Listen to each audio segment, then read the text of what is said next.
పొన్ను పరిగెడుతూ తన గుడిసెకి చేరుకున్నాడు. తల్లికి జరిగిందంతా 2 ముక్కల్లో చెప్పి మూటా ముల్లా సర్ది బయటికొచ్చి రోడ్డున పోతున్న జట్కా బండిని ఆపాడు.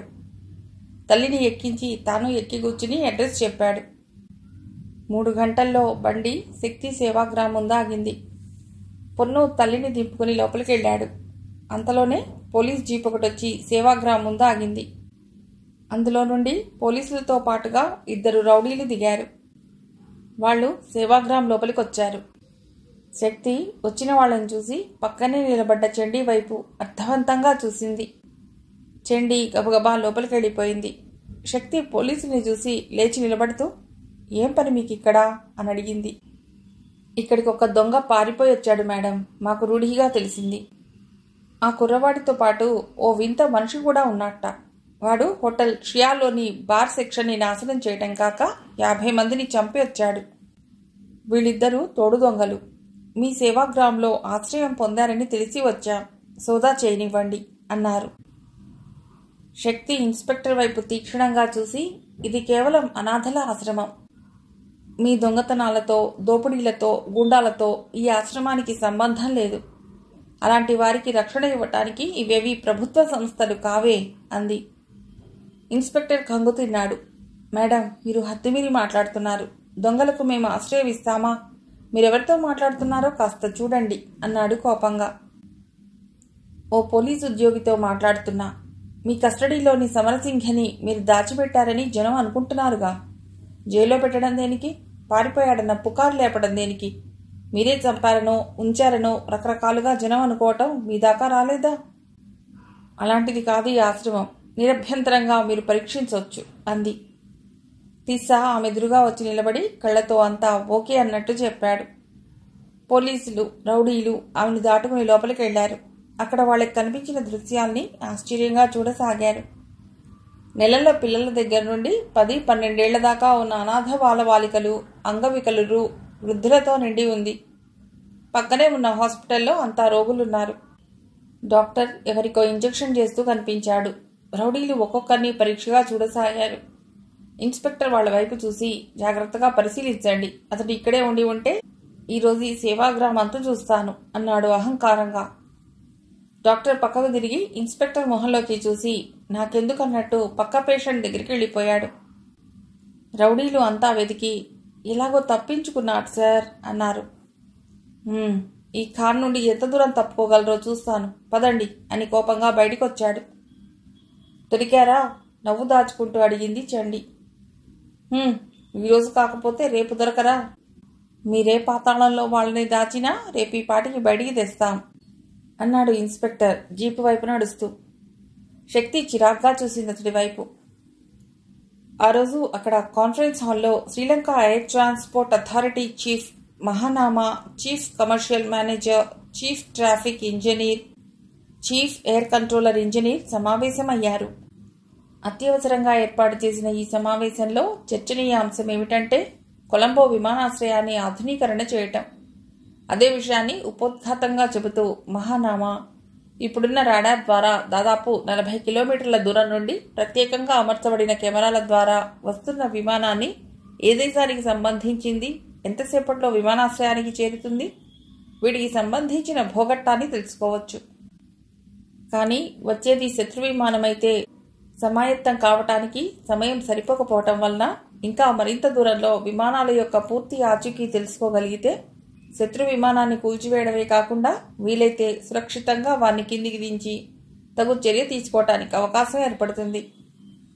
ఈ విషయాన్ని మీతో చర్చించి రాడార్ యంత్రాంగంలో మార్పు చేయటానికి ఒక ప్లాన్ ప్రోగ్రాం అతి త్వరగా తయారు చేయవలసిందని రాష్ట్రపతి ప్రత్యేకంగా కోరిన మీదట ఈ సమావేశం ఏర్పాటు చేశారు. మన IFF ఐడెంటిఫికేషన్ ఫ్రెండ్ ఆర్ ఫో సరిగ్గా చేయలేకపోతున్నాం. హైపర్ రాడార్ పెడితే ఎలా ఉంటుంది అన్నది నేటి చర్చనీయాంశం.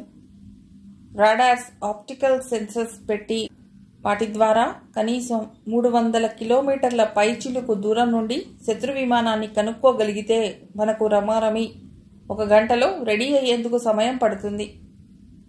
అదైతేనే సరిపోతుంది. ఏమంటారు అడిగాడు చైర్మన్ మహానామా.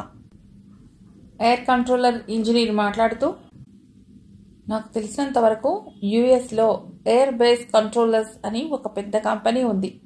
దాని పేరు ఏబీసీ కంపెనీ. వాళ్ళు తయారు చేస్తున్నారు. వాళ్ళని కాంటాక్ట్ చేసి ఎంత ఖర్చు అవుతుంది, దానికి సంబంధించిన సమాచారం తెప్పించుకున్న తర్వాత ఎంత ఎక్స్పెండిచర్ వస్తుంది, మనం ఎంత బేర్ చేయగలుగుతాం అనే విషయాలు నిర్ణయించుకోవచ్చు అన్నాడు. చీఫ్ కమర్షియల్ మేనేజర్ అందుకుని, ఈ మార్పిడి సమయంలో ప్రయాణికులకి ఎటువంటి ఇబ్బంది కలగకుండా చూడవలసిన బాధ్యత కూడా ఎంతో ముఖ్యమైనది. ఇప్పటికే సెక్యూరిటీ చెక్స్ అనే పేరుతో మనం ప్రయాణికుల్ని ఇబ్బంది పెడుతున్నామని ఇంటర్నేషనల్ ఎయిర్లైన్ మీట్లో మన దేశాన్ని విమర్శించారు అన్నాడు. మహానామా అతడి వైపు చూసి, ఎగ్జాక్ట్లీ, యూర్ కరెక్ట్, ఈ పాయింట్ని మనం తప్పక దృష్టిలో ఉంచుకోవాల్సిందే అన్నాడు. అని వెంటనే, ఈ విషయంలో ఉత్తర ప్రత్యుత్తరాల మీద నాకు పెద్ద నమ్మకం లేదు, చాలా టైం పట్టొచ్చు. కాబట్టి ఎయిర్ కంట్రోలర్ ఇంజనీర్ అమెరికా వెళ్ళి పర్సనల్గా ఏబీసీ కంపెనీతో మాట్లాడి సెటిల్మెంట్ చేయవలసిందే తప్ప ఉత్తర ప్రత్యుత్తరాలతో డిలే అవుతుంది అని చీఫ్ ట్రాఫిక్ ఇంజనీర్ వైపు తిరిగి, మీరు ఇంగ్లాండ్ వెళ్ళండి, అక్కడ ఇలాంటి కంపెనీలు ఉన్నాయేమో కనుక్కుని స్టడీ చేసి తెలుసుకోండి. మరో ముఖ్య విషయం, ఇక్కడ వారికి సాయం చేయటానికి వర్కర్స్, టెక్నీషియన్స్ ఎవరూ లేరు. ఉన్న ప్రస్తుత పరిస్థితుల్లో ఎవరిని నమ్మలేము. కాబట్టి వాళ్లే అంటే వారి ట్రూప్ అంతా వచ్చి ఇక్కడ పని పూర్తి చేసి వెళ్ళాలి, అలా కాంట్రాక్ట్ మాట్లాడుకుని రావాలి అన్నాడు. చీఫ్, విషయాలన్నీ స్టడీ చేసి టెక్నికల్ ఒపీనియన్ తెలుసుకోవాలి, అందుకే మిమ్మల్ని పంపుతున్నాను అన్నాడు మహానామా. వాళ్ళనుకున్న విధంగా యుఎస్ అండ్ ఇంగ్లాండ్కి వెళ్లారు. 15 రోజుల తర్వాత మళ్లీ సమావేశం అయ్యారు. అమెరికన్ ఏబీసీ కంపెనీ టెక్నికల్గా అడ్వాన్స్డే కాక పేమెంట్ విషయంలో ఆ కంపెనీ వారు శ్రీలంకకి ఇచ్చిన కన్సెషన్ ముఖ్యంగా ప్రభుత్వ ఆర్థిక విధానానికి అనుకూలంగా ఉంది. అంతేకాక ఆ డబ్బుని 10 సంవత్సరాలలో రీపేమెంట్ చేయవచ్చునని చెప్పింది అన్నాడు ఎయిర్ ట్రాఫిక్ ఇంజనీర్. పని ప్రారంభించారు. యుఎస్ నుండి ఇంజనీర్స్, టెక్నీషియన్స్, వర్కర్స్ అంతా కావలసిన పరికరాలతో వచ్చారు. ఉన్న రాడార్ని పీకేసి కొత్త రాడార్ని అమర్చారు. చాలా ఉత్సాహంతో పనులు పూర్తి చేశారు. ఇంకా యుఎస్ బృందం శ్రీలంక నుండి వెళ్లలేదు, వెళ్లే ఏర్పాట్లలో ఉన్నారు. వారం రోజులు గడిచాయి. కాంట్రాక్టులపై సంతకాలు, కొంత మనీ పే చేయటం అయిపోయింది. వారంతా తిరిగి అమెరికా వెళ్ళిపోయారు. ఇది జరిగిన 4వ రోజున విమానం ఒకటి ఇండియా నుండో మరెక్కడి నుండో వస్తోంది. కానీ అదెవరిదైంది గుర్తించలేకపోయారు. కారణం, కొత్త రాడార్ కేవలం 50 కిలోమీటర్ల దూరంలో ఉన్నవి మాత్రమే చూపగలుగుతోంది. ఆ పై దూరంలో ఉన్నవి కనిపించటం లేదు. ఈ విషయం తెలుసుకుని అధికారులు సంభ్రమంతో రాడార్ స్టేషన్ చేరుకున్నారు. ఎయిర్ ట్రాఫిక్ ఇంజనీర్కై కబురెళ్ళింది. దాన్ని పూర్తిగా కమిషన్ చేశాక ఇంజనీర్లు దిగ్భ్రాంతులైనారు. తామెంత నష్టపోయింది, మోసపోయింది అర్థమైంది వారికి. ఏడతను, ఆ ఎయిర్ ట్రాఫిక్ ఇంజనీర్ని పిలిపించండి అరిచినట్లే చెప్పాడు మహానామా. దగా, మోసం, కుట్ర, వంచన, ఇంత డబ్బు నష్టం. అసలే దేశం దుర్భరమైన ఆర్థిక దుస్థితిలో ఉంటే పుండు మీద తాటికాయలా ఈ అనర్థం ఏమిటి? ఈ విషయం ఏమాత్రం బయటికి పొక్కినా ఆ సిలెంట్ స్ప్రింగ్, పీవీపీ వాళ్లు బతకనిస్తారా? సింహళ ఈలం ఊరుకుంటుందా? ఈ కుంభకోణంలో తనకేమీ పాత్ర లేదని, లాలూచి పడలేదని చెప్పినా ప్రజలు నమ్ముతారా?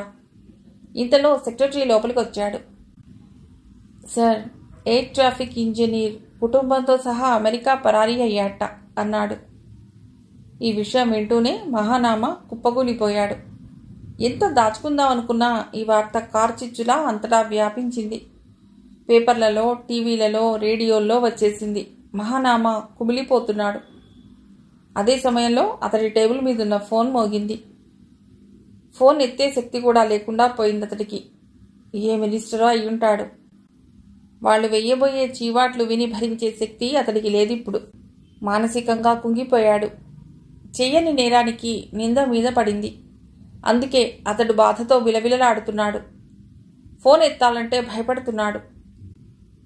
ఫోన్ ఎడతెరిపి లేకుండా మోగుతుండటంతో చివరికి విసుగ్గా ఫోన్ ఎత్తి, హలో, మహానామా స్పీకింగ్ అన్నాడు.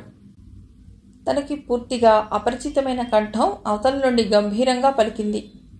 రేపు సాయంత్రానికల్లా రాడార్ కేసులో మిమ్మల్ని వెన్నపోటు పొడిచిన అసలు వ్యక్తిని మీకు పట్టివ్వబోతున్నాను. వెనుకటి రాడార్ను, ఆ యంత్రాన్ని, మిగతా మెటీరియల్ని జాగ్రత్త చేసుకోండి. రేపు కుదరకపోతే 2-3 రోజుల్లో అప్పగిస్తాను. ఎవరు మాట్లాడేది?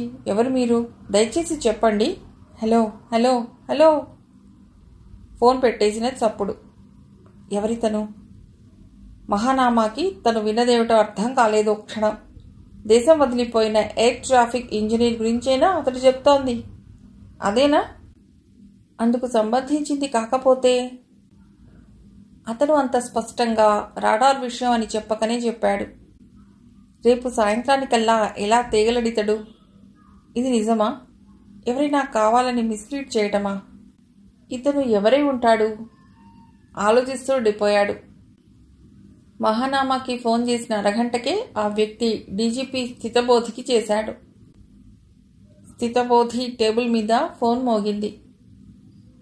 ఎస్, స్థితబోధి హియర్ అన్నాడు. మిస్టర్ స్థితబోధి, జాగ్రత్తగా విను. ఐపీకేఎఫ్ వెళ్లిపోయారు.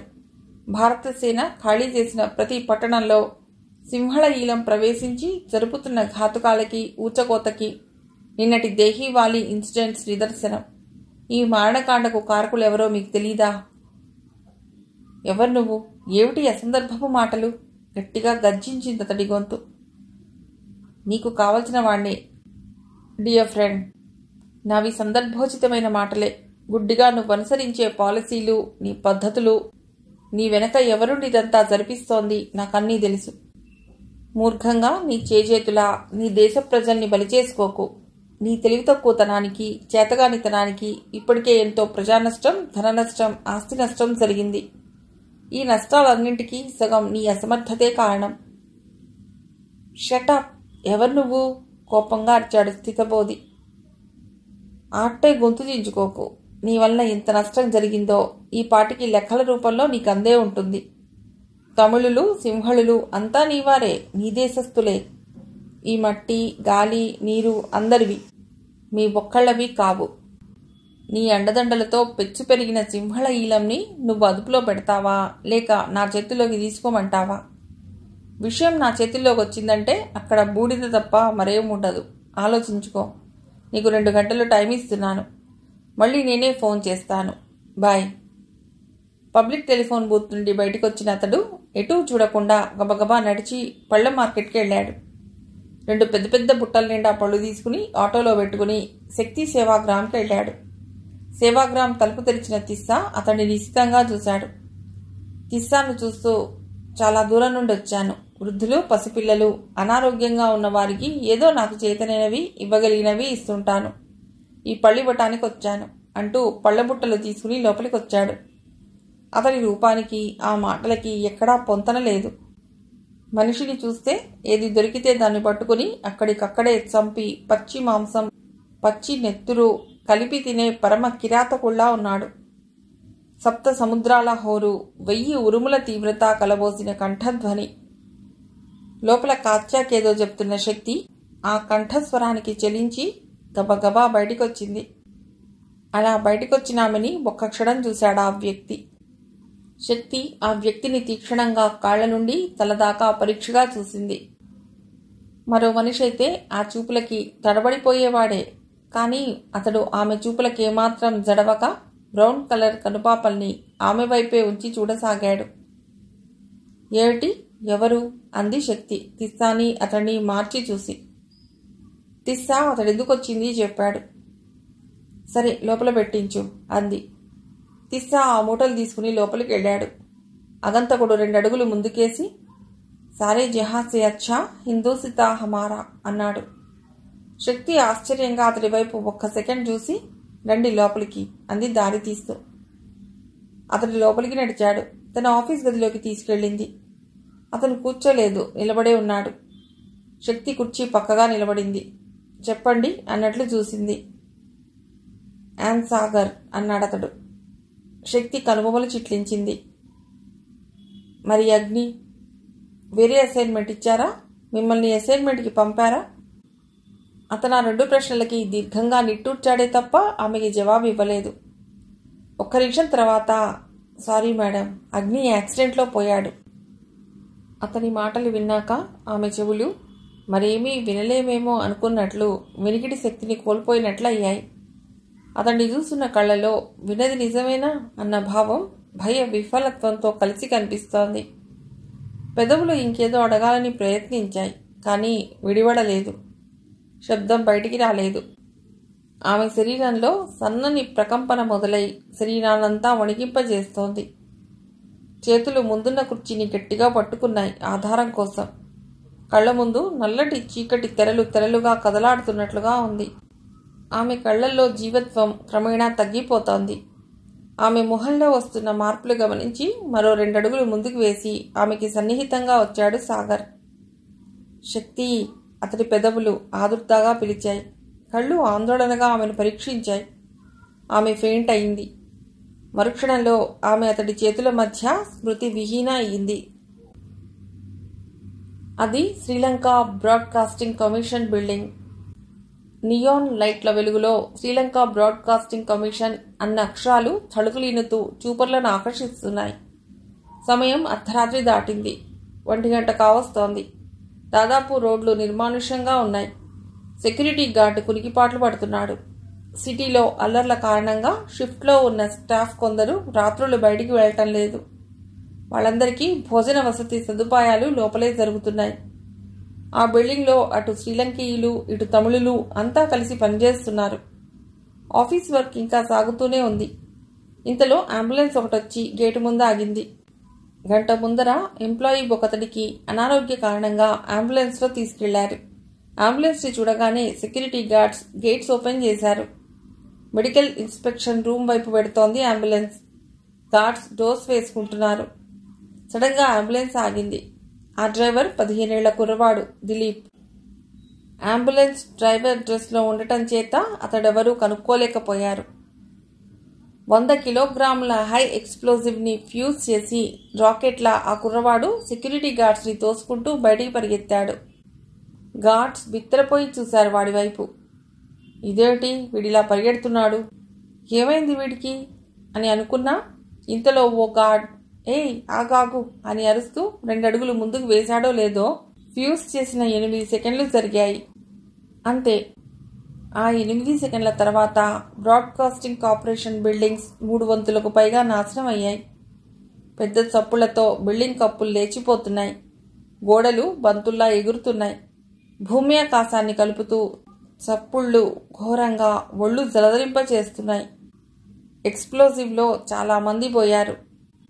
ఇంకా ఎక్స్ప్లోజివ్స్ ఉండి పేల్తాయేమోనన్న భయంతో ప్రేలుడు సంభవించిన తర్వాత 2-3 గంటల పాటు ఎవరూ ఆ ఛాయలకి పోలేదు. దిలీప్ కోసం బయట వెయిట్ చేస్తున్న కొందరికి మాత్రమే తెలుసు పేలవలసిన ఎక్స్ప్లోజివ్స్ ఇంకేం లేవని. అందుకని వారంతా ఒక్కుమ్మడిగా లోపలికెళ్లి కూలకుండా మిగిలిపోయిన చివరి భాగంలో బ్రాడ్కాస్టింగ్ కార్పొరేషన్ రక్షణ నిమిత్తం ఉంచబడిన స్ట్రాంగ్ రూమ్లోకి ప్రవేశించి అక్కడున్నటువంటి ఆయుధాలని తీసుకుని బయటికి పారిపోతున్నారు. అదే సమయంలో ఎక్కడి నుండి వచ్చాయో 2 హెలికాప్టర్లు వచ్చాయి. అవి పైనుండి భూమి మీదకి ఫైరింగ్ ప్రారంభించాయి. మిషన్ గన్స్ నిప్పులు వర్షిస్తున్నాయి. కింద నుండి వీళ్లు తమ ఆయుధాలతో బదులు చెప్పసాగారు. ఆకాశానికి భూమికి మిషన్ గన్స్ పోరు సాగుతోంది దారుణంగా. జనం పిట్టల్లా రాలిపోతున్నారు. చావగా మిగిలిన వాళ్లు ప్రాణభీతితో పరిగెడుతున్నారు. దూరంగా పార్క్ చేయబడిన లారీ వైపుకి పరిగెత్తారు కొందరు. దిలీప్ లేకుండానే వాళ్ళ లారీ ఎక్కి వేగంగా ప్రయాణం సాగించారు. ఇంతకీ దిలీప్ ఏడి అడిగాడొకడు లారీని డ్రైవ్ చేస్తున్న అతడిని. ఎక్కడో ఉండి ఉంటాడు. అతడి గురించి కంగారు పడవలసిందేమీ లేదు అన్నాడు డ్రైవర్. అతడి దగ్గర ఏవైనా ఉన్నాయా ప్రశ్నించాడొకడు. టొయోటో ట్రక్ విత్ 1000 కేజీల హై ఎక్స్ప్లోజివ్స్ ఉంది. అంతేకాదు 50 క్యాలిబర్ మెషిన్ గన్ ఉంది. వీళ్ళిలా అతడి గురించి మాట్లాడుకుంటున్నారు. అక్కడ దిలీప్ పడిపోయిన బ్రాడ్కాస్టింగ్ గోడలను చాటు చేసుకుని తన క్యాలిబర్ మెషిన్ గన్తో హెలికాప్టర్పై దాడి చేస్తున్నాడు. ఇంతలో వాడి వెనక నుండి వచ్చిందో ఆకారం. దిలీప్ చేతిలోని గన్ ఆ ఆకారం వేసిన దెబ్బకి ఎగిరి అల్లంత దూరాన పడింది. సడన్గా జరిగిన సంఘటనకి వెనక్కి తిరిగాడు దిలీప్. అతను చెయ్యి మెడలో వేసుకున్న బ్లాక్ స్ట్రింగ్కి కట్టిన వాయిల్ మీద పడింది. ఆ వ్యక్తి ఆ స్ట్రింగ్ని లాగి దూరంగా పడేసి దిలీప్ చెంపపై దెబ్బ వేశాడు. ఈ లోపల తన జేబులో ఉన్న సింగిల్ హ్యాండ్ గ్రెనేడ్ తీసి ఆ వ్యక్తి మొహంపై వేయబోయాడు. ఆ వ్యక్తి గ్రెనేడ్ ఉన్న ఆ కుర్రవాడి చేతిని అదిమి పట్టి దెబ్బ కొట్టాడు. దాంతో దిలీప్ స్పృహ తప్పి పడిపోయాడు. అతడిని భుజాన వేసుకుని అతడు పడిపోయిన బిల్డింగ్ శకలాలనే మాటుగా చేసుకుని దారి చూసుకుంటూ గబగబా నడవసాగాడు. హెలికాప్టర్లు వెనక్కు మళ్ళాయి. రోదనలు, కేకలు, భయంతో వేసే అరుపులు, ఆక్రందనలతో ఆ ప్రదేశం అల్లకల్లోలంగా ఉంది. ఆ వాతావరణానికి చాలా దూరంగా వచ్చాడు ఆ వ్యక్తి. అక్కడ జాలరులుండే గుడిసెలున్నాయి. ఓ గుడిసె తలుపు కాలితో నెట్టి లోపలికొచ్చాడు. కుర్రవాడి కింద పడుకోబెట్టి మూలగా ఉన్న కుండలోని నీళ్లు తెచ్చి మొహంపై చల్లాడు. 2 నిమిషాలకి దిలీప్ కళ్ళు తెరిచాడు. భయ విహ్వలంగా చూశాడు అతడి వైపు. కానీ అతడి కళ్ళు నిర్మలంగా ఉన్నాయి. అతడి పెదవులపై చిరునవ్వు హాయిని కలిగిస్తోంది. ఆదరంగా, దయగా చూశాడు ఆ కుర్రవాడి వైపు. నీ పేరు దిలీప్ కదూ? అడిగాడతడు. అవును అనబోయి కాదని తలూపాడు. తరువాత మొండిగా తలెత్తి అతడి వైపు చూస్తూ, నన్నేమీ అడక్కు, నా నుండి ఏ జవాబు రాదు నీకు. నన్ను చంపేయ్, త్వరగా చంపేయ్. చివరి మాటలంటూ బిగ్గరగా ఏడ్చాడు దిలీప్. అతడు ఆ కుర్రవాడికి దగ్గరగా కూర్చుని తలపై చెయ్యి వేసి, భయపడకు, నేను నువ్వు అనుకుంటున్నట్లుగా సింహళ ఈలంకి గాని, సిలన్ స్ప్రింగ్కి గాని, పీవీపీకి గాని, విక్రాంతి దళ్కి గాని దేనికి చెందను. ఓ సామాన్య పౌరుణ్ణి. నలుగురికి నా వలన ఏదైనా మేలు జరిగితే ఆనందిస్తాను. నా పేరు సాగర్ అన్నాడా వ్యక్తి. దిలీప్ అనుమానంగా చూశాడు అతడి వైపు. మరైతే నన్నెందుకు కొట్టావు? అడిగాడు దిలీప్. నువ్వు చేస్తున్న పని తప్పు. కాబట్టి నువ్వు, మీ సిలన్ స్ప్రింగ్ మీ ఆస్తుల్నే నాశనం చేసుకుంటున్నారు. మీ దేశ ప్రగతిని మంటగలుపుకుంటున్నారు. మీరంతా ఇప్పుడు ఒకే ఒక్క ఆవేశపు అగ్ని మార్గాన పయనిస్తున్నారే తప్ప ఒక్క క్షణం ఆగి ఆలోచించటం లేదు. ఆ బ్రాడ్కాస్టింగ్ కార్పొరేషన్ వలన మీకే నష్టం జరగదని ఆ బిల్డింగ్స్ని కూల్చేశాం. అందులో మా శత్రువులు ఉన్నారు. వారిని చంపడం మా ధ్యేయం అన్నాడు దిలీప్. కానీ అందులో నీ వాళ్ళు కూడా పనిచేస్తున్నారుగా మరి. వారి చావుకి మీరు కారకులు కారా? వారి తల్లిదండ్రులు, భార్యాబిడ్డలు ఎంత దుఃఖిస్తారు, మిమ్మల్ని ఎంత శపిస్తారు. మీ వలన వారి ఫ్యామిలీలు ఎంతగా నష్టపోయాయో ఆలోచించగలరా? నువ్వు చిన్నవాడివి, నీకింకా తెలియదు. నువ్వు సిలన్ స్ప్రింగ్కి ఇన్ఫార్మర్వి గదూ? అడిగాడు సాగర్. దిలీప్ మౌనంగా ఉండిపోయాడు. సాగర్ అతన్ని లేవదీసి, పద, నేనొక అనాథాశ్రమానికి తీసుకెడతానిప్పుడు. తెల్లవారేదాకా అక్కడే ఉండు. నాకు కొంచెం పనుంది, అది చూసుకుని తెల్లారేసరికి నీ దగ్గరికి వస్తాను అంటూ ఆ కుర్రవాడి చెయ్యి గట్టిగా పట్టుకుని బయటికి తీసుకొచ్చాడు. దిలీప్ అతడి చెయ్యి విడిపించుకుని వెళ్ళిపోవాలని చూశాడు గాని సాధ్యపడలేదు. అది మామూలు పిడికిలి కాదు, ఉక్కి పిడికిలి అని గ్రహించాడు. మౌనంగా అతడితో నడవసాగాడు. ఈ కాసేపట్లో దిలీప్ ఓ విషయం గ్రహించాడు. సాగర్ అపకారి మటుకు కాదు. అతడు శ్రీలంకకి చెందినవాడు కూడా కాదు. 3 గంటలకి సేవాగ్రామ్ తలుపు తట్టిన అతడికి తిస్సా తలుపు తీశాడు. ఈ కుర్రవాణ్ణి ఉదయం దాకా మీ దగ్గర ఉంచుకోండి, తెల్లవారగానే నేనొచ్చి తీసుకెడతాను అన్నాడు. అలాగే అంటూ తిస్సా దిలీప్ చేయి పుచ్చుకుని లోపలికి వెళ్ళాడు. 1 నిమిషం ఆగి బయటకు వచ్చాడు. సాగర్ అక్కడే నిలబడి ఉన్నాడు. బయటకొచ్చిన తిస్సా చేతిలో కాగితం ఒకటి. అది సాగర్కి ఇచ్చాడతడు. విప్పి చూశాడు. అందులో ఇలా రాసుంది: డచ్చి ఫోర్ట్ దగ్గరికి రేపు రాత్రికి 2 బోట్స్ రాబోతున్నాయి. అందులో 3000 మీటర్లు, 2600 మీటర్లు రేంజ్లో పేల్చగల క్యాలిబర్ గన్స్ వస్తున్నాయి. ఇవేగాక అక్కడికే చైనీస్ 7-12 ట్రాన్స్పోర్ట్ ప్లేన్ వస్తోంది. అందులో కొందరు ట్రైనీస్ వస్తున్నారు. జేబులో నుండి లైటర్ తీసి ఆ కాగితాన్ని కాల్చేశాడు సాగర్. చాలా ఇంపార్టెంట్ ఇన్ఫర్మేషన్ అది. ఆమె అన్నాడు సాగర్. ఆమెకి ఒంట్లో బాలేదు అన్నాడు తిస్సా. మళ్ళీ తనే అన్నాడు. అగ్ని ఏమయ్యారో తెలియదు. బహుశా అందుకే మా సిస్టర్ ఆరోగ్యం బాగుండటం లేదు. ఆయన కనిపించి దాదాపు 2 నెలలు కావచ్చింది అన్నాడు తిస్సా. సాగర్ మాటలు రాని వాడిలా అతడి వైపు చూస్తుండిపోయాడు. కొద్ది క్షణాల్లో తేరుకుని, దిలీప్ జాగ్రత్త, ఏమాత్రం అవకాశం దొరికినా జారిపోతాడు అన్నాడు. మీకు అనుమానం అక్కర్లేదు. ఒకసారి లోపలికి వస్తే బయటికి పోలేడు, పోనివ్వం. రేపు ఉదయం మీరు వచ్చేసరికి అతను ఎలా ప్రవర్తిస్తాడో చూస్తే మీరే ఆశ్చర్యపోతారు అన్నాడు తిస్సా. థ్యాంక్ యూ తిస్సా అనేసి అతడు వడివడిగా అడుగులు వేసుకుంటూ ఆ చీకట్లో కలిసిపోయాడు. తీసా లోపలికి వచ్చాడు. కాత్య ఎదురొచ్చింది. ఏమంటున్నాడు మన కొత్త ఫ్రెండ్ అడిగాడు. చాలా మొండిఘటం, చెప్పిన మాట సుత్తరాము వినడు. అలాంటి మొండిఘటాన్ని లొంగతీయటంలోనే ఉంది మన ప్రతిభంతా. పద. శక్తి ఏం చేస్తోంది వెడుతూ అడిగాడు తిస్సా. యామ్యునేషన్ స్టోర్స్లో ఉంది. చండీ వాళ్ళు హెల్ప్ చేస్తున్నారు. అబ్బా, ఈవిడ మనిషో యంత్రమో అర్థం కాకుండా ఉంది. 24 గంటలు వర్కేనా?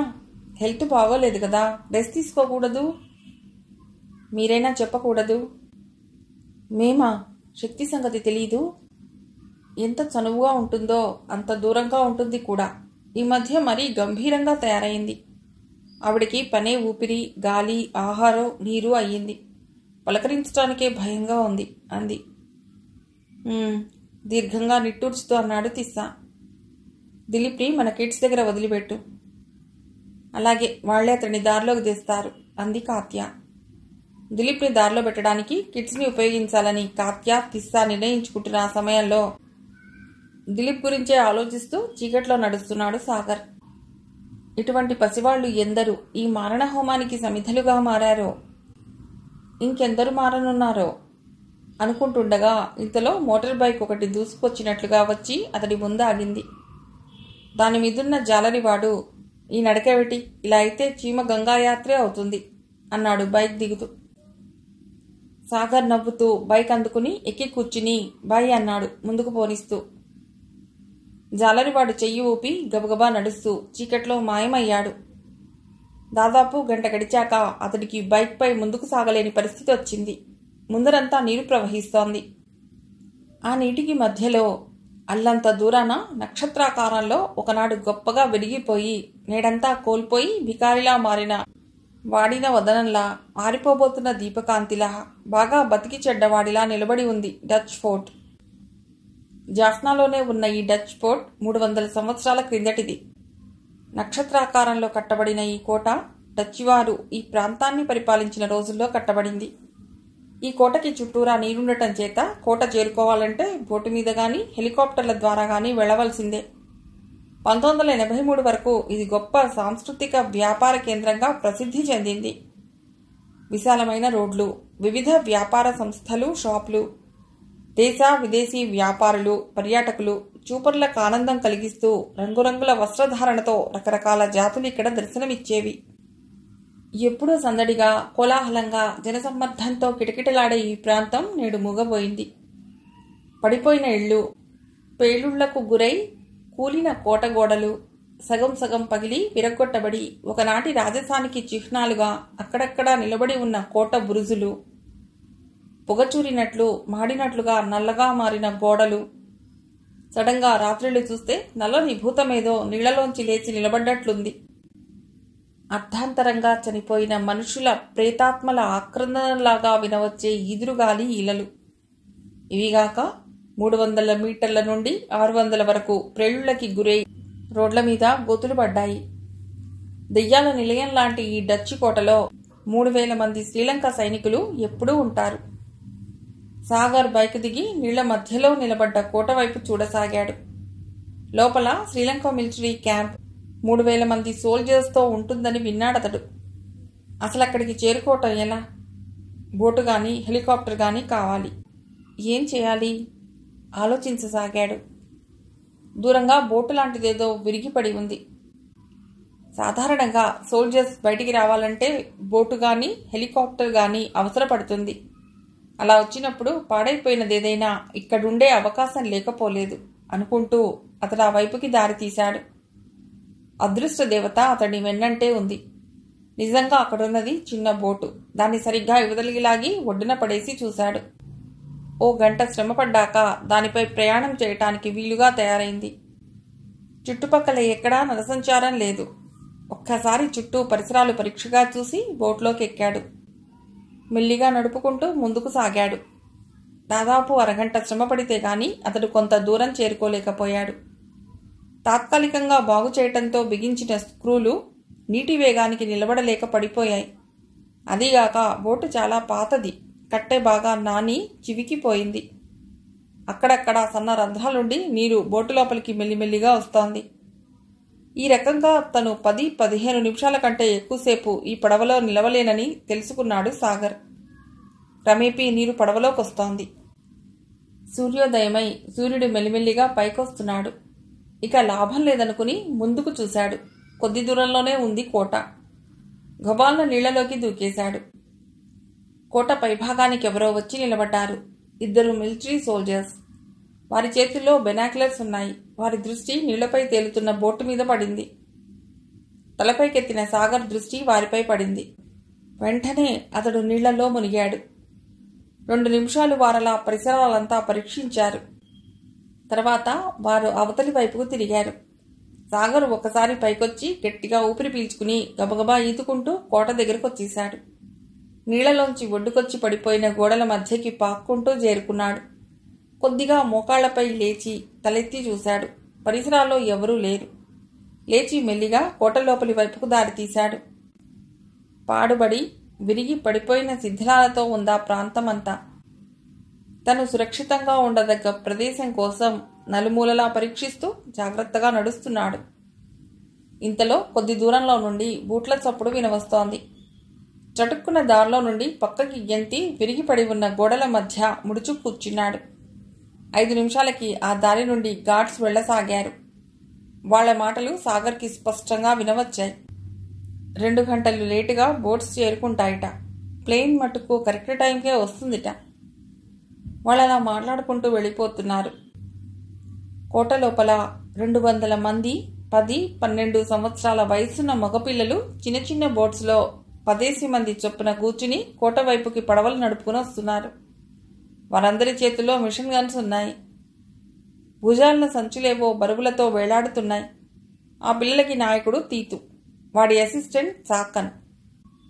తీతు, పోర్ట్ లోపల సోల్జర్స్ ఎంతమంది ఉంటారో, మనం వాళ్ళని ఎలా అటాక్ చేయాలి అడిగాడు సాకన్. తీతు సాకన్ వైపు చిరాగ్గా చూశాడు. ఇంత భయస్థుడి అసలు మాతో ఎందుకొచ్చావు? సోల్జర్స్ మంచివాళ్ళ అడిగాడు తీతు. కాదు అన్నారు పిల్లలు. కాబట్టి చెడ్డవాళ్ళెప్పుడు ఓడిపోతుంటారు, ఎప్పటికీ మంచి జయిస్తుంది అని అక్క చెప్పలేదు? అవును అన్నారు పిల్లలు. కనుక మనం భయపడనక్కర్లేదు. మనం చేస్తున్న పని మంచిది. మంచి పని చేస్తున్నామన్న విశ్వాసం మనకున్నప్పుడు మనం దేనికి ఎవరికీ జడవనక్కర్లేదు. మనకిందుకు కావాల్సింది మన మీద నమ్మకం. మనం గెలుస్తాం. నా ప్లాన్ చెప్పాను కదా ఇదివరకే. అలా చేశామంటే వాళ్ళు హడలిపోతారు. తెలిసిందా? తెలిసింది అన్నారు పిల్లలు. గట్టిగా అరవకండి. కోట దగ్గరికి వచ్చేశాం. మనం ఇక్కడి నుండి చాలా జాగ్రత్తగా నడుచుకోవాలి. మనలో ఒక్కడు కూడా వాళ్ళకి చిక్కరాదు. మ్యాప్లో చూసిన విధంగా మనం ఈ కోటకి 4 వైపులకి 4 బ్యాచీలుగా విడిపోదాం. 10:30కి టీ బ్రేక్. ఆ టైంకి వీళ్ళంతా కోట మధ్యలో ఉన్న క్యాంటీన్ కడతారు. అదే సమయానికి మనమంతా క్యాంటీన్కి పై ఎత్తున రౌండ్స్గా ఉన్న మేడ పైభాగానికి చేరుకుని ఉండాలి. నేను విజిల్ వేయగానే మనమంతా లేచి నిలబడి వారికి గన్స్ గురిపెట్టాలి. నేను ఈ స్పీకర్ సహాయంతో వారితో మాట్లాడతాను. సరేనా? అర్థమైందిగా అందరికీ అన్నాడు తీతు. అర్థమైందన్నట్లుగా తలలూపారంతా. ఓకే, జాగ్రత్తగా కోట లోపలికి వెళ్ళాలి మనమంతా. గెట్ రెడీ అన్నాడు తీతు. చకచకా పిల్లలంతా 4 బ్యాచీలుగా విడిపోయారు. 4 దిక్కులకి చిట్టి ఎలుకల్లా పారిపోయారు. సోల్జర్స్ ప్లేన్ రాకకు, బోట్స్ రాకకు ఎదురు చూస్తున్నారు. గార్డ్స్ కూడా అక్కడే తచ్చాడుతున్నారు. సోల్జర్స్ కంటపడకుండా మిలిటరీ క్యాంటీన్ కోసం వెతకసాగారు పిల్లలు. పడిపోయిన గోడల్ని, షాపుల్ని అడ్డుపెట్టుకుంటూ తప్పుకుంటూ సాగుతున్నారు ముందుకు. గబగబా నడవటంతో ఒక కుర్రవాడు విరిగిన మట్టి బెడ్డ ఒకటి తగిలి తట్టుకుని బోర్లా పడ్డాడు. పెద్దగా అరిచేందుకు నోరు తెరిచాడు. పక్కనున్న కుర్రవాడు వాడి నోరు మూస్తూ అన్నాడు అటువైపు చూపుతూ. అటు కొందరు సోల్జర్స్ జీప్లో ఎడుతున్నారు. జీప్ ఇటువైపుకే తిరిగింది. పిల్లలు ఎక్కడి వాళ్ళక్కడ బోర్లా పడుకున్నారు. వాళ్ల కదలికలకే జీప్ ఇటు తిరిగింది. ఏటక్కడ శబ్దం అడిగాడు ఒక సోల్జర్. ఇక్కడ ఏముంటుంది, మనవాళ్లేనేమో అని. ఎవరక్కడా అరిచాడు రెండో వాడు. నిశ్శబ్దం. బోర్లా పడుకునున్న కుర్రవాళ్లలో ఒకడు తన చేతి సంచిలో ఉన్న 2 పాలపిట్టల్ని వదిలిపెట్టాడు. ఎంతోసేపటి నుండి సంచిలో బంధింపబడి ఉన్న అవి ఒక్కసారి బయటికి రాగానే స్వేచ్ఛగా ఒళ్ళు విరుచుకుంటూ రెక్కలు టపటపలాడించుకుంటూ చప్పుడు చేయకుండా పైకెగిరిపోయాయి. వీటి చప్పుడా నవ్వుకున్నారు వాళ్ళు. మరీ మనం ఈ ఫోర్ట్లోకి వచ్చాక చేవతచ్చిన వాళ్ళలా తయారయ్యాం. ఏ యాక్టివిటీ లేదు, ఓ రిక్రియేషన్ లేదు, పాడు లేదు. బోర్ కొడుతోంది. ఆ ట్రైనింగ్ వారం రోజులు టైంపాస్ అవుతుందే తప్ప మిగతా రోజులన్నీ ఎంత విసుగ్గా గడుస్తున్నాయో. ఇంటి దగ్గరున్న భార్య పిల్లలు గుర్తొస్తున్నారు. ఏం జీవితాలివి విచారంగా అన్నాడు సోల్జర్. నిజం, ఈ ట్రైనింగ్లు ఎప్పుడు ముగుస్తాయో, ఎప్పుడు మనకు విముక్తో. రాత్రి గొడవేమిటో అర్థం కావటం లేదు. ఎవరైనా మన దేశం మీదికి దండెత్తి వచ్చారా, లేక మన వాళ్ల గొడవేనా? అవును, నాకు అనుమానంగానే ఉంది. ఆ చప్పుళ్ళు, పేలుళ్ళు, కాల్పులు వింటుంటే ఏవో గొప్ప బిల్డింగ్స్ నాశనమైపోయినట్టు అనిపిస్తోంది. అవును, నేను టైం చూశాను. సరిగ్గా 1 గంట దాటుతోంది. కోట పై భాగానికి వచ్చాం కదా, చూస్తే సిటీ అంతా బ్లాక్అవుట్ చేయబడింది. అంటే కరెంటు తీసివేయబడింది. ఆ చీకట్లో పైనుండి నిప్పుల వానలా బుల్లెట్ల వర్షం కురిపించేది మన సైనికులో కాదో తెలియదు. ఏవైనా నిన్నటి నష్టం సామాన్యమైనది కాకపోవచ్చు. అవును, వాళ్ళు జీపునక్కడే ఆపుకుని మాట్లాడుకుంటున్న మాటలన్నీ వాళ్ల కతి దగ్గరలో పాడుబడిన గోడల వెనుక పడుకొని ఉన్న పిల్లలు ఊపిరి బిగబట్టి వింటున్నారు. 2 ప్యాకెట్ల సిగరెట్స్ ఖాళీ చేశాక అక్కడ తాము విన్న శబ్దం మనుషులకి చెందింది కాదని నిర్ధారించుకున్నాక జీప్ స్టార్ట్ చేశారు. జీప్ వెళ్ళిపోయింది. తీతూ మెల్లిగా తలపైకెత్తి చూశాడు. జీప్ మలుపు తిరిగింది. అమ్మయ్యా, లేవండిక, పదండి పోదాం అన్నాడు. పిల్లలంతా లేచి శబ్దం రాకుండా బట్టల కంటిన దుమ్ము దులుపుకొని తీతూ వెనక నడిచారు. ఇటు వెడితే మనం మళ్ళీ వచ్చిన దారినే వెళ్ళినట్లవుతుంది. ఇదే ఈ కోటలో ప్రత్యేకత. సో మనం రూట్ చేంజ్ చేయాలి. జేబులో నుంచి మ్యాప్ తీసి తామిప్పుడు ఎక్కడ ఉన్నది చూసుకున్నాడు. ఇటు వెళ్ళాలి. ఈ కుడి చేతి వైపు వెడితే గాని మనం క్యాంటీన్కు పోము అన్నాడు. అయితే ఇంకా ఆలస్యం దేనికి, త్వరగా నడు అన్నాడు సాకన్. పిల్లలు గబగబా క్యాంటీన్ వైపు నడక సాగించారు. డౌన్లో ఉన్న పెద్ద గార్డెన్లో క్యాంటీన్. దానికి పై ఎత్తున రౌండ్గా ఉన్న మేడపైన రైలింగ్ కిందుగా అంతా కనబడకుండా కూర్చున్నారు. టీ బ్రేక్ హార్న్ మోగింది. సోల్జర్స్ అంతా గ్రౌండ్కి చేరుకున్నారు. మేడ 2వ అంతస్తులో రైలింగ్ సందుల్లోంచి గన్స్ అతి నైపుణ్యంగా ఉన్నాయి వారికేసి గురిపెట్టబడి. తీతూ మైక్ చేతిలోకి తీసుకున్నాడు. నోటి ముందర పెట్టుకుని అరిచాడు పెద్దగా, డియర్ ఫ్రెండ్స్. టీ తాగుతున్న సోల్జర్స్ ఆశ్చర్యంగా బిత్రపోయి చూశారు.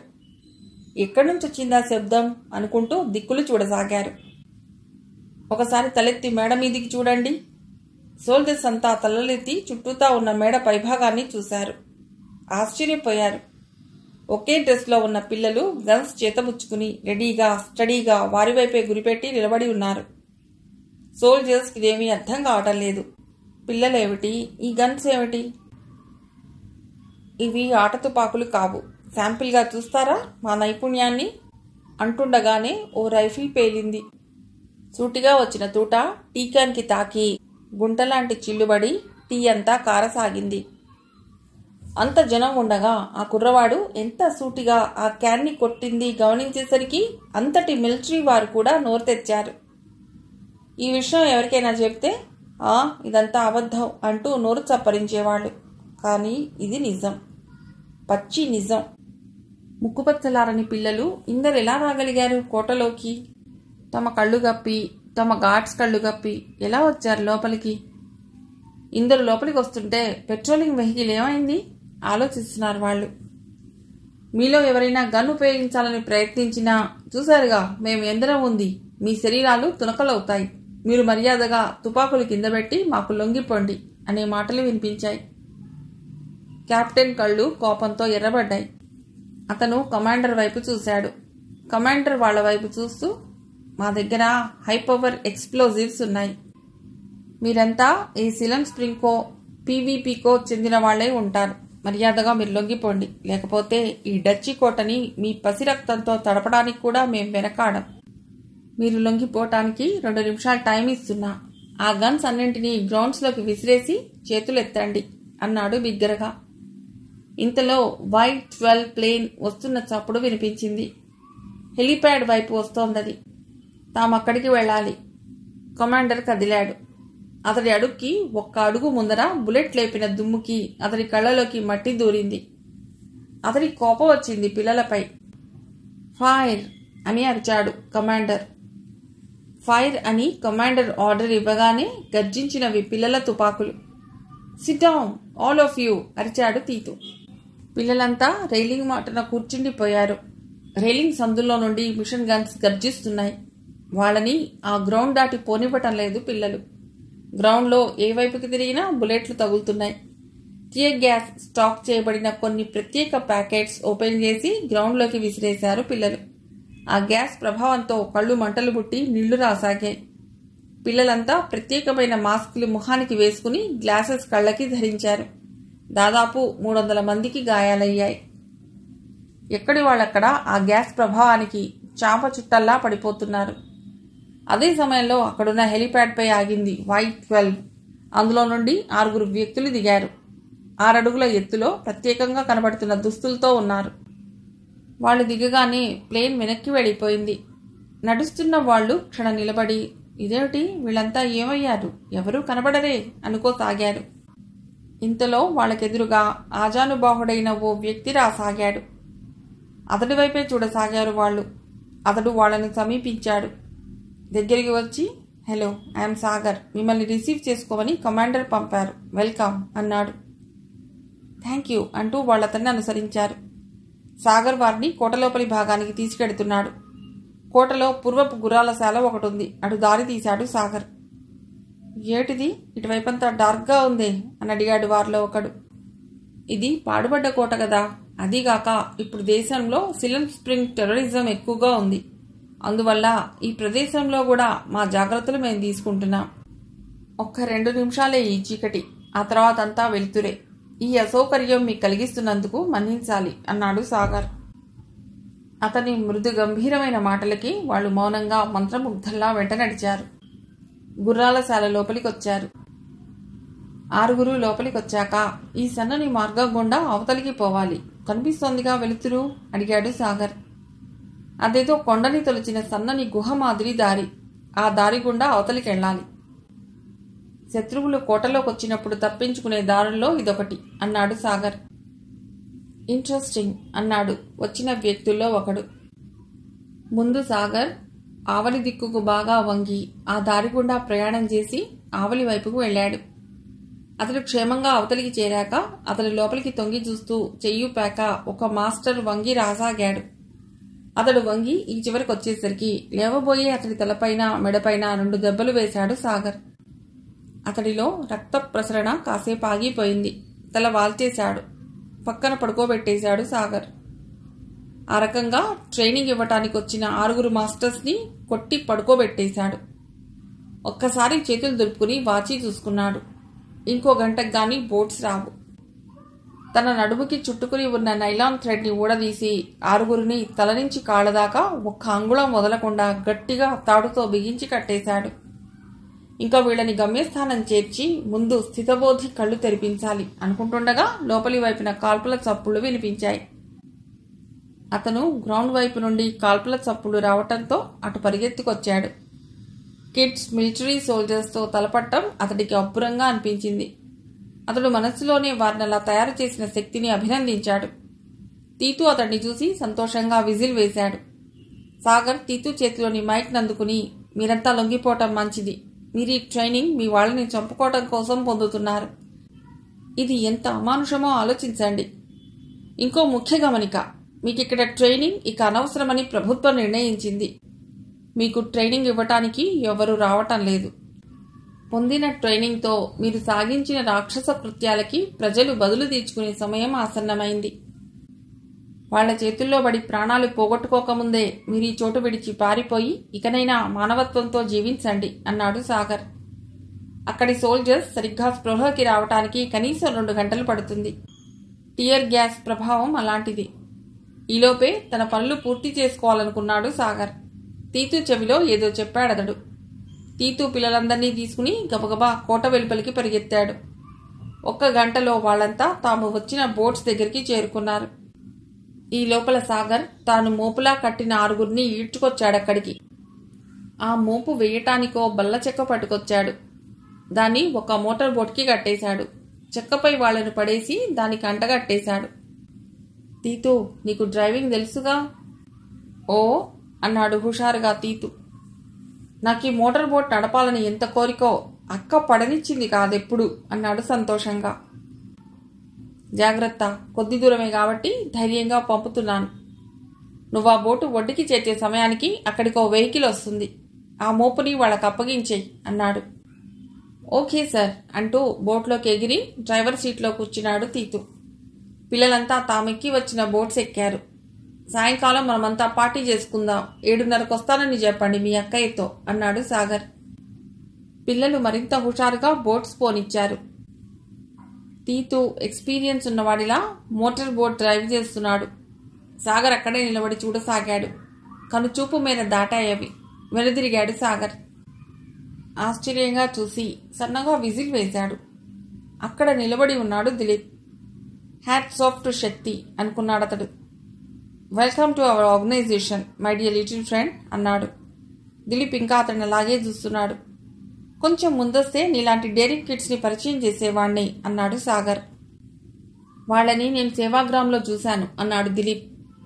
మరి వాళ్లతో ఎందుకు రాలేదు అడిగాడు సాగర్. ఆమెకి నాపై నమ్మకం లేదు, అందుకే వాళ్లతో నన్ను పంపలేదు. అతని కళ్లలో చిన్నబోయినతనం కనిపించింది. శక్తి ప్రతిదీ భూతద్దంలోంచి చూస్తుంది అన్నాడు సాగర్. శక్తి బాయ్స్ని పంపి సోల్జర్స్ని అక్కడ అటకాయించబోతే తాను 6 మెంబర్స్ని లొంగ తీసుకోవటం జరిగేది కాదు అనుకుంటూ దిలీప్ దగ్గరికి నడిచాడు సాగర్. ఓకే, ఇప్పుడేం చేయాలనుకుంటున్నావు?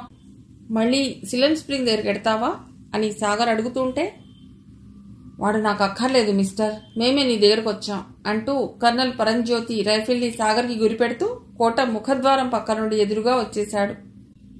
అతడికి ఇరుపక్కల నుండి సిలన్ స్ప్రింగ్ సభ్యులు గబగబా వచ్చి సాగర్ని చుట్టుముట్టారు. ఓకే ఓకే, వైద్యుడు ఇచ్చింది, రోగి కోరింది ఒకే మంది అయినట్లు నేనే మీ దర్శనం చేసుకోవాలనుకుంటున్నా, మీరే వచ్చారు నాకు శ్రమ ఇవ్వకుండా అని అతడు అంటుండగానే దూరంగా బోటు వస్తున్న చప్పుడు వినిపించింది.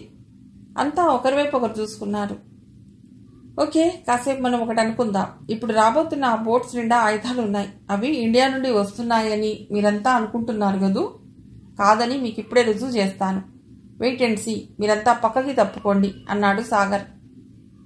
పరంజ్యోతి ఒక్క క్షణం ఆలోచించాడు. ఇతను ఏదైనా తెలివి తక్కువగా బిహేవ్ చేస్తే బుద్ధి చెప్పడానికి తామిందరం ఉన్నాం అనుకున్నాడతడు. అదీగాక ఆయుధాలు తమకే అవసరమే. అంతా కోట లోపల దాక్కున్నారు.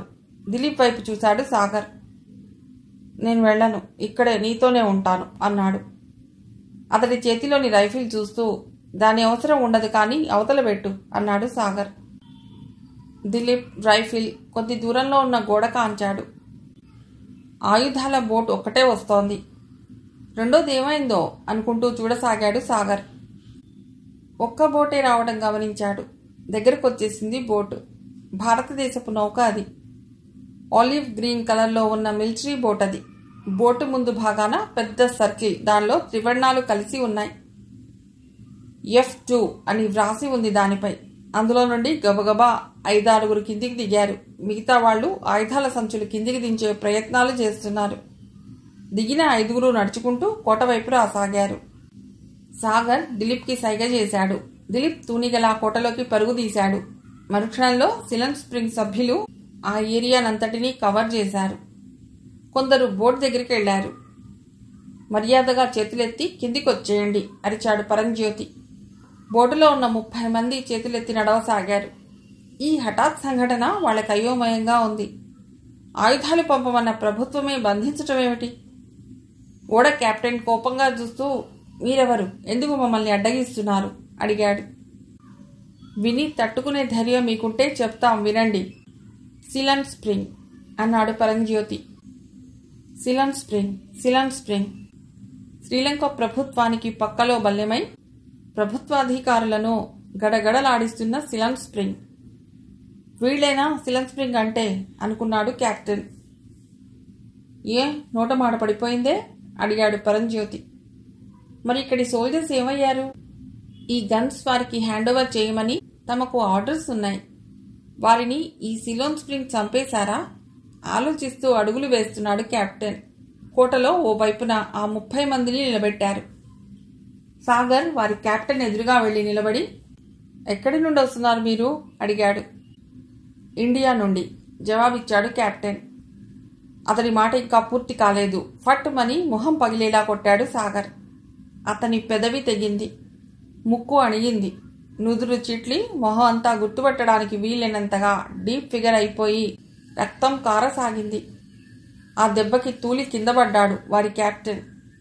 లేవదీసి డొక్కలో ఎడమకాలి బూటుతో ఒకే ఒక్క తన్ను తన్నాడు సాగర్. అతని కుడివైపు పొట్టలో నరాలు ఫటిల్లుమని తెగిపోయినాయి. చాపచుట్టలా కిందపడిపోయాడు.